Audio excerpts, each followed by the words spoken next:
ground weight. So we're going to cover, from karate's perspective, how to handle yourself on the floor. Like I said before, it's a subject that doesn't get covered a lot in karate, partly because it's not often considered a floor-based martial art. Probably more likely because the teacher doesn't know what to do on the floor. Okay? So in the kind of karate that we do, if we don't know, we go and find out. We bring it back, we share the information.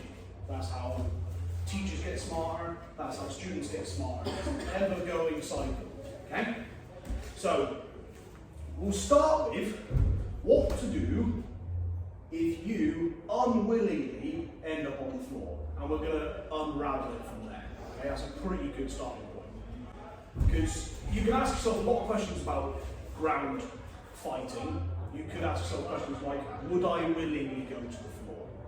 Depending on the circumstances, when do I do and do not go to the floor? What if I end up accidentally on the floor? What happens if I end up in a certain position? What do I do next? Do I stay there? Do I stand up? Those are what-if questions. I want Dave to go to the floor and I stay standing, but Dave's going to take me with him. Okay? So, just to give you a demonstration, I'll do the one that I always like doing, so from the clinch. So, slip underneath, and I'm going to take that leg. What I'm going to ask Dave to do is I'm going to ask him to hold on to this arm. Now, that's not a bad tactic if we're talking like a realistic situation. Is that I'm going to take this hand towards the floor, hoping that he'll let go, he'll lie in front of me and I'll do whatever I want to do next. But he's going to hold on for dear life. Now, if we kind of rotate, rotate. He's in a position where he can do that. In this case, in this takedown. You don't have to do this one, I'm just showing you this example. Okay? So we go, step through, I'm going to take it down, you take it within, right. Right, we're going to freeze frame there. Okay? Who has the advantage in this position? Me. Why? I'm on top of him. What else? I'm behind him. Yeah, he's got my arm, but so what? Okay? Now, as a karateka, I have to think to myself, what do I do now? I'm not on my feet. What do I do now? So we have to cover the basics. Okay? Now, in this case, Dave's landing in a way that I can take his back.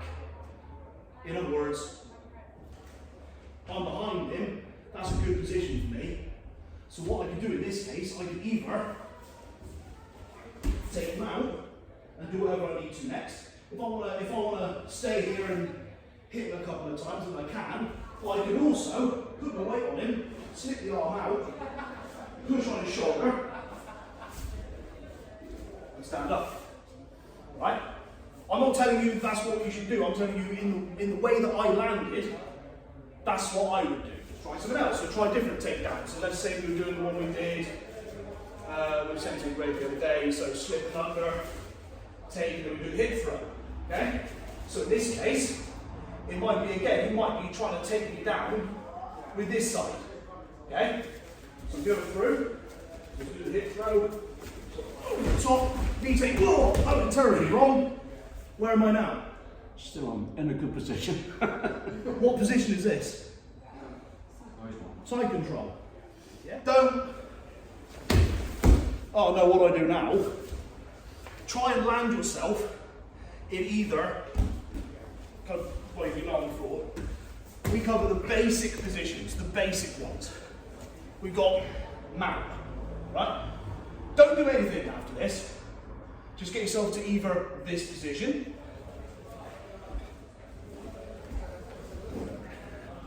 this position, or in some possible cases, this position.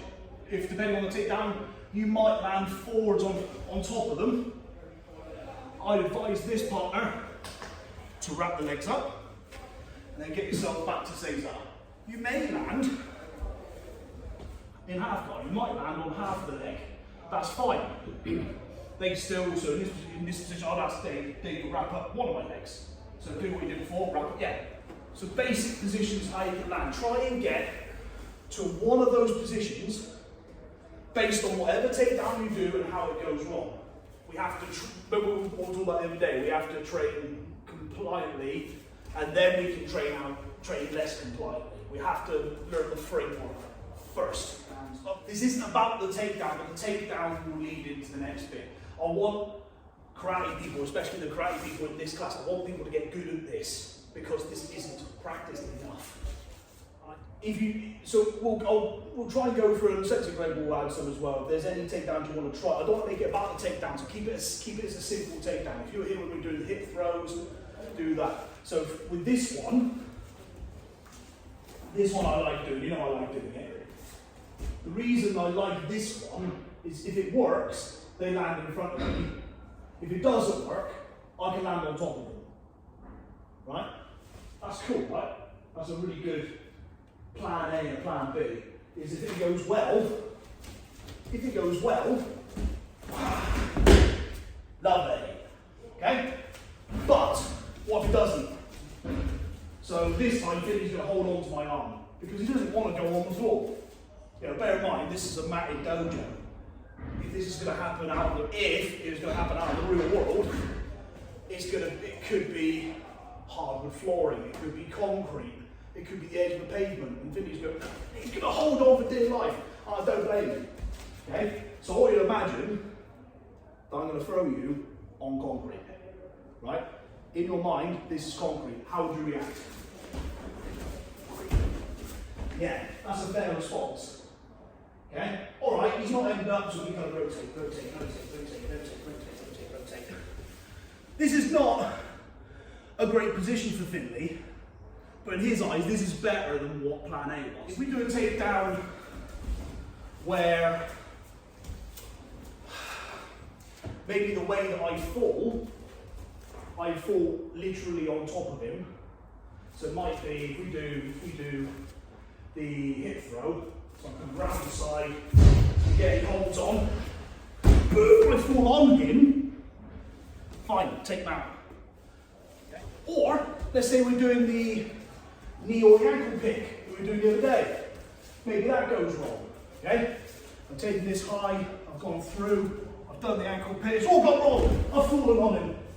Finny knows what he's doing, he's going to spread his legs, wrap him around me. Okay?